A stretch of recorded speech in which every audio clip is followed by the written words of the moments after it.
voyez ce petit fennec là? Il y en a 2 dans l'enclos. Regarde. Regarde. Tu vois? C'est super mignon. Il peut même essayer de venir. C'est mignon. C'est ça le problème. Quand je dis c'est ça le problème, c'est-à-dire que ces fennecs, ils sont condamnés à rester ici en captivité toute leur vie. Pourquoi? Eh bien parce qu'ils sont trop imprégnés. C'est le problème et c'est le souci de plein de refuges comme ça, et notamment ici au Maroc, le seul refuge qui s'appelle la Perle aux Oiseaux, qui a récupéré ces fennecs. Donc il y en a d'autres, hein, mais typiquement ceux-là, qui sont des fennecs issus du trafic. En fait, ils ont été prélevés à l'état sauvage pour être vendus comme animaux de compagnie. Et inévitablement, comme ce sont des animaux qui sont protégés, mais vraiment genre protégés, hein, il n'y a pas d'élevage de fennecs, tu vois, il n'y a pas d'animalerie qui vend des fennecs. Non, c'est on prélève, on vend sur le marché noir, un peu comme ça sous le manteau, et ensuite on en fait des animaux de compagnie, sauf que c'est des animaux qui sont sauvages. Et comme ce sont des canidés, eh ben, ils ont forcément aussi des points en commun avec les chiens, et donc les gens les associent à des mini-chiens, sauf que c'est pas du tout, mais alors pas du tout, adapté à une vie en appartement, dans la ville ou même à la campagne. Regardez la tronche que ça, je vais le faire venir, attends. Pour que vous puissiez comprendre.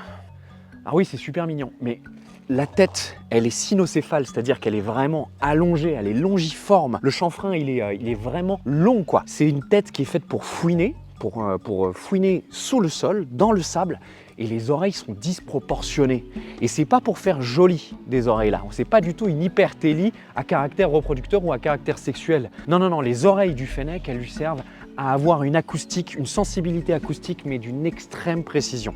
Ces animaux sont capables d'entendre des insectes ou d'entendre des arthropodes ou des petits reptiles ou d'autres petits mammifères dans le sable ou dans les buissons, dans le désert.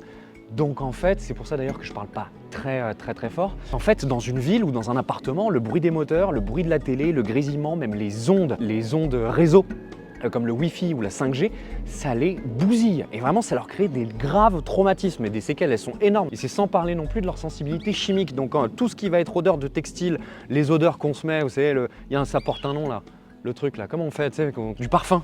Tout ça, ils sont ultra sensibles et ça crée de graves traumatismes. Donc quand il y a des animaux comme ça qui sont saisis, quand ils sont trop imprégnés, parce qu'ils ont été élevés comme des animaux de compagnie, eh bien, ils sont incapables de pouvoir retourner à l'état sauvage.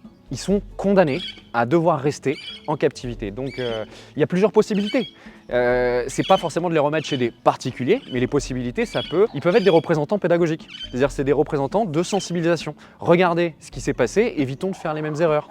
Ça peut aussi être un couple reproducteur, dont les petits peuvent être amenés à être réhabilités dans un avenir proche. Et le souci, c'est que ces animaux, ils vivent en couple toute leur vie. Et j'ai déjà travaillé en environnement zoologique, tu vois, auparavant, et je me souviens, je m'occupais d'un couple de petits fennecs. Et on avait perdu la femelle et le mâle a suivi quelques mois après, quoi, juste parce qu'il était seul. Et ce sont des choses qui arrivent, donc il faut vraiment les maintenir à plusieurs, sinon ils deviennent fous, ils peuvent... vraiment, c'est triste, quoi. Donc voilà, les fennecs, c'est mignon, mais pas comme animaux de compagnie. C'est dommage, hein, c'est hyper ingrat. Je comprends votre frustration, hein. On a envie, tu sais, d'avoir, on a envie de toucher, comme des Pokémon, sauf que non. Non, non, non, ça se passe pas comme ça.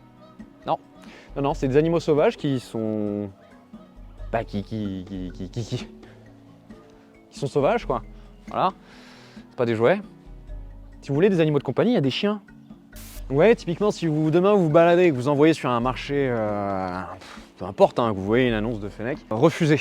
Vraiment, faites preuve, faites preuve vraiment d'une grande capacité de résilience et de résignation et de compréhension. Voilà, parce que même si vous l'achetez, même dans le but de le sauver, en fait, vous aurez quand même cautionné l'élevage, tout ça. Voilà, c'était le petit message de la fin. Maintenant, on va passer au porc épic avant qu'il fasse trop nuit et ce sera dans une prochaine vidéo. Allez, c'était Animaux mode d'emploi pour vous servir, paix et prospérité. C'était Animaux mode d'emploi pour vous servir, paix et prospérité. Et tout ce qu'on vient de dire sur les fennecs, c'est aussi valable pour les perroquets et dont on en a fait un bouquin avec Clément, un livre photo. Voilà. Allez, bisous.